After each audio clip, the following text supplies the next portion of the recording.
Ma'am, ang inyong apo ay baby girl 2 weeks old. Opo. So bakit po tinatanggi ni Jessant Adlawan yung bata at hindi nagbibigay ng suporta, ma'am? Ang katiran na daw po, hindi daw niya po yung anak at saka one night lang daw po may nangyari po sa kanila na sabi niya po, umpisibili daw po na mabuntis niya yung anak ko. Okay. Kaya yun po yung inaano ko hindi naman po mabubuntis yung anak ko kung hindi niya po ginawa. At saka wala naman din pong ibang ka-chat at kausap ang anak ko, kundi siya lang naman din po. Okay. So si Jessant nanay at ang inyong anak ay may relasyon. Sa chat po. Okay, nagkakausap sila sa chat. Okay. Ano ba niya to, Nay? Kaklase? Hindi po. Nakalala lang po sa chat. Tapos nagpunta rin po sa bahay. So nakilala niyo po ng personal din itong si Jessant? Nung time po na nabuntis po yung anak ko, ngayon, nagulat na lang po kasi ako nalaman ko sa anak ko din po, sa ate din po niya na nagchat-chat po sila na about po dun sa, yun nga, na kapag ka nalaman ko daw po, sasabihin daw, isusumbong daw sa akin dahil nagtatalo sila minsan magkapatid dahil nga nahihirapan din po ako sa buhay dahil isa lang po akong single mother, 6 po yung anak ko. Tsaka ang trabaho ko po sa barangay, hindi naman po ganun kalakihan. Allowance lang po. Tama lang po na rin po sa survive sa araw-araw po. Na makakain, pambayad sa kuryente po, yun po. Pero nagkaharap na po kayo, nakausap niyo na po ito si Jessant? Opo, nung time po na nalaman ko po na nabuntis yung anak ko, hinanap ko po yung Jason. Nagtitinda po siya ng mani. At nalaman ko po sa anak ko na yun nga po yung lugar, inalam ko po. Sa dito po sa Montanya po. Bata pa, Nay. Si Ano, Jessant.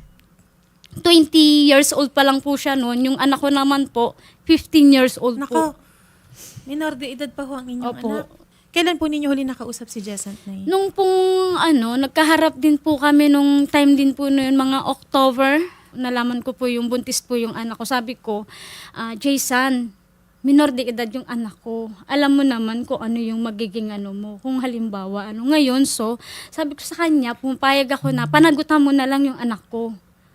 Ngayon, pumunta po kami sa barangay. Nagkaroon po kami ng kasulatan. Oh, may Na siya kasulatan po na pala, ma'am. Siya po yung nagsulat po, nag-note na. Sabi niya, ako po si Jason Adlawan po na pananagutan daw niya po yung anak ko. So ngayon po, nung dumating na po yung nagbigay po siya ng isang linggo po na. Magkano daw po ang suporta, ma'am? Nagbigay po siya ng 700 lang po. Tapos ng pangalawang linggo, pangatlong linggo, hindi na po siya nagbigay. Ngayon, kinonta ko po siya ulit. Sabi ko, Jason, tinawagan ko siya sa message. Sabi ko sa kanya, Jason, asan yung pangako mo? Sabi mo, susuporta mo yung anak ko. Kahit yung baby mo lang, sabi ko gano'n sa kanya. Tapos sabi niya, ay tita, sabi niya, pupunta na lang po ako dyan sa barangay. Hindi so ngayon panggabi nga po ako. Hinantay ko po siya nung gabi na yun. Hindi po siya pumunta. Sa makatwid po, sa kinabukasan, pumunta po ako ulit dun po sa tindahan na pinagtitindahan niya po. Wala na po siya. Ang sagot po sa akin ng mga kasamahan niya, pinagtanong-tanong ko po siya doon sa mga kasamahan po niya na kapwa niya nagtitinda po ng mani. Ang sabi po, wala na daw po. Ang sabi daw po ng So umalis, amo, hindi na po doon nakapwesto, hindi na daw nagtitinda tumakas na doon. daw po. Hindi daw po kayang panagutan yung anak ko. Yun po ang sabi niya. Kaya, ngayon nagbubuntis yung anak ko. Ilang buwan po dinadala ng anak ko. Ilang buwan din po nagsasakripisyo yung check-up, yung vitamins. Siyempre po yung ultrasound. Pinanghihingi ko na lang po sa mga anak ko. Kung willing naman si Jessant na magpa-DNA, pa-DNA po natin. Yun Kasi din po yung tinatanggi sabi niya. niya. Gusto niya daw po pa DNA test. Nung una pa nga po, nung nabuntis yung Pero anak. Nay, wala po nakapirma sa birth certificate po. Wala po. Ang nanay lang po ang nakaano po sa birth certificate po ngayon. Nakapangalan na po.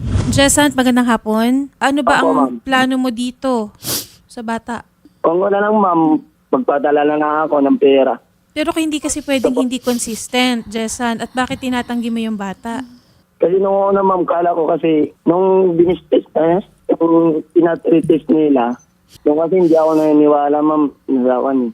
Pero, pag sure naman, kung sa akin yan, pananagutan ko yan ma'am. Hindi, bakit ka nga nagdududa? Yung tinatanggi ko yung bata ma'am, kasi sa akala ko, hindi sa akin. Pero, sa totoo naman, kung sa akin talaga yan, ma'am, pananagutan ko talaga yan, ma'am. Suportahan. Jason, kung hindi sa'yo yung bata, hindi ako pupunta dito at hindi rin kita hahanapin. Nagkasundo tayo sa barangay. Maayos tayo nag-usap. Nasabi ko, panagutan mo yung pinagdadala ng anak ko. Ang sabi mo naman sa akin, oo, pananagutan mo. Maayos tayo, lalaki ka na, marap sa akin.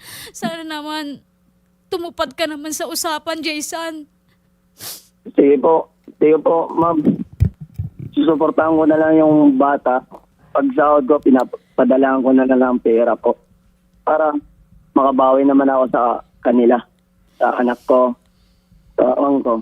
Sana, Jason, tumupad ka naman sa usapan kasi yung bata kaya hindi ko maipakita sa inyo dahil isa pa natatakot din yung anak ko sa iyo. Alam ba ng nanay at tatay mo, Jesant, yung nangyari? Opo, alam po. Kasi nung andun po kami sa barangay hall, yun, sinabihan ko yung mama ko. Okay. Sinabihan ko yung mama ko na ganito, nakabuntis sa Montalban po. Eh bakit, Jason, idinideny mo yung bata? May kachat ka na ang sabi mo, yung bata hindi mo anak, i-block si Divine. Huwag maniwala sa amin. Huwag naman ganun, Jason. Hindi ako hihingi ng tulong dito kay Rapid Tulpo kung hindi mo anak si baby. Hindi po ako, ma'am, nagsabi na i-block yung si Divine eh. May proof ako, Jason. May mga sinasabi mo. Ayaw mong panagutan Kasi- yung anak ko. Ito po, yung one po ng yung jowa ko si Divine.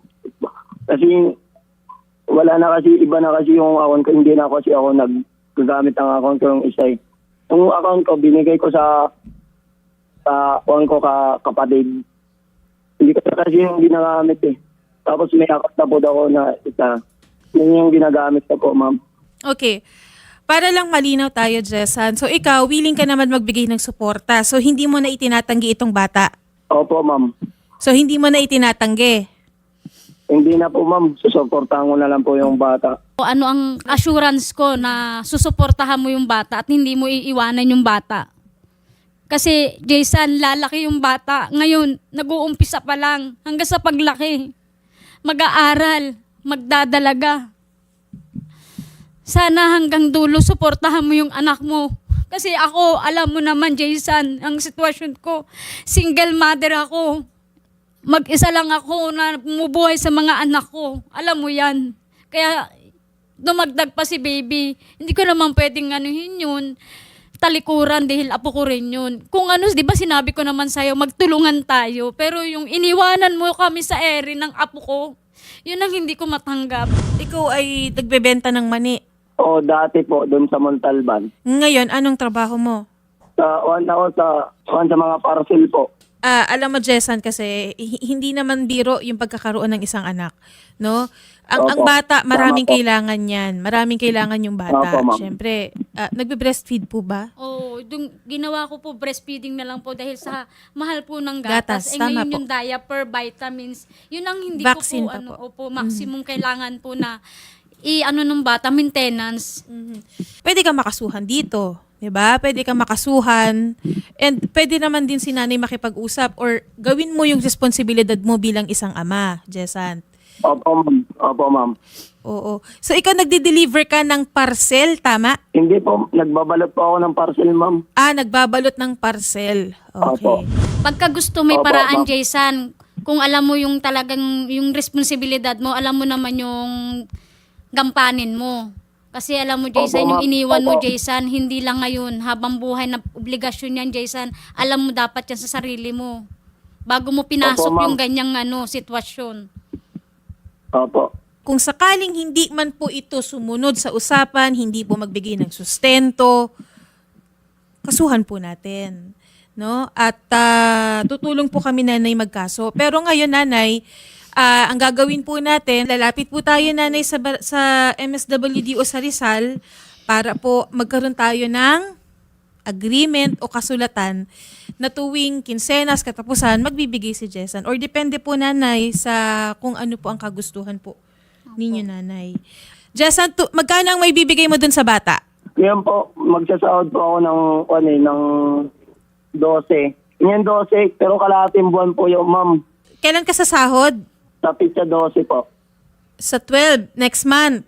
Opo, So magkano ang sasahurin mo noon? 40 lang po ma'am. Nay, 4,000 daw ang maisasahod niya. Pero syempre nanay, hindi naman natin pwedeng sagarin na 4,000 din ang kukunin. Kalahati po. Jessan, 2,000 daw. Sige po, okay po sa akin po. Attorney Garrett, ano po ba yung posible na maikaso natin dito kay Jessan kung sakali man po na hindi siya magbigay ng sustento dito sa bata? Well, dun sa hindi pagbibigay ng sustento, of course, it can amount to what we call violence against women and children, yung sa economic abuse nga dun, no? We must show na hindi niya pagbibigay ng sustento is hindi lang detrimental, pero it is used in order to coerce them to do or not to do something. Yun yung economic abuse under our violence against women and children law. Secondary, of course, there's child abuse. We must also remember na minor yung mother ng child, di ba? At dahil minor yung mother ng child, there's something to be considered there kasi the father is 21, the mother is 16. So basically, when the sexual act happened, the mother was a child, di ba? Under the contemplation of the law. So that's sexual abuse under dun nga sa ating 7610, which is our anti-child abuse law. So those are only a few of the cases. Of course, we'll also have to consider kung kailan nangyari yung sexual act, and if it falls below the statutory age, there's also statutory rape to be considered. So ang dami, no, if they want to take legal action against the father of the child. So really, kung may capacity naman, ang pagsusustento is actually beneficial. Okay. Attorney Garrett, maraming salamat po, Attorney. Okay, thank you, sir. po. Jessan? Po. Okay, pwede pa palang pumasok ito sa statutory rape, no? So, magbibigay ka na ng sustento. Opo ma'am. Maraming salamat sa iyo, Jason, na makakipag-cooperate ka hanggang dulo. Sana wag mo iwanan yung anak mo. Opo ma'am. Ayun. Ma'am, may tanong po ako.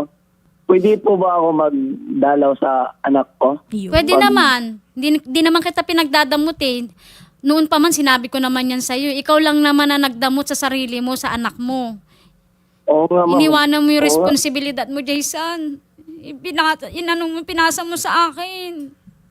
9 months, Jason. Alam mo ba yung sinapit ng anak ko? Sinisarian yung anak ko.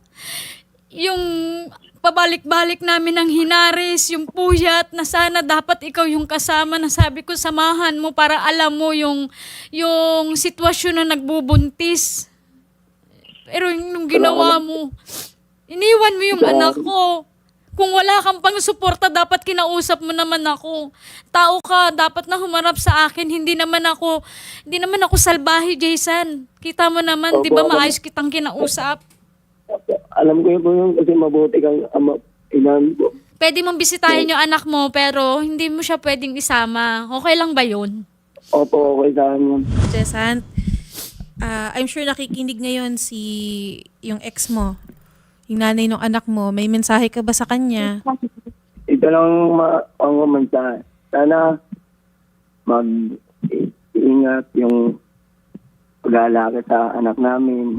Sorry po sa nagawa ko. Sana mapatawad mo. Naririnig ka ng anak ko, sa kanya ka humingi ng sorry. Sana mapatawad mo ako. Ako yung mali talaga. Kasi tinakbuhan ko yung hindi dapat takbuhin. Sorry talaga. Sana mapatawad niyo ako. Jessan, sasamahan ka namin, Jessan, si Ma'am Mercedes and si Divine, na makapag-usap sa MSWD. And para dun sa child visitation, sa child support, mapag-usapan natin. May susundin tayo. Okay? Pero wag mo nang tatakbuhan. Alam ko na natakot ka lang siguro, pero hindi yun rason para talikuran mo yung mag-ina mo. Okay? Opo, ma'am. Sige, ngayon, bumawi ka kay Divine, bumawi ko kay Ma'am Mercedes. Yung obligasyon mo, Opo, ma'am. ginagawa na ng lola, ng bata, na dapat ikaw ang nag-aalaga ng bata. Okay? Opo, ma'am. Salamat. Naiintindihan ko Magandang po. hapon. Salamat, Nanay Mercedes. salamat po. Okay na po ito. No? Thank you po, maraming salamat po. Hindi na natin kailangan ng DNA dahil nakipag-usap naman ng maayos si Jessan at sasamahan na lang po namin kay Nay. Thank you, Nanay. Thank you po, ma'am. Salamat po, Nay. Magandang hapon po.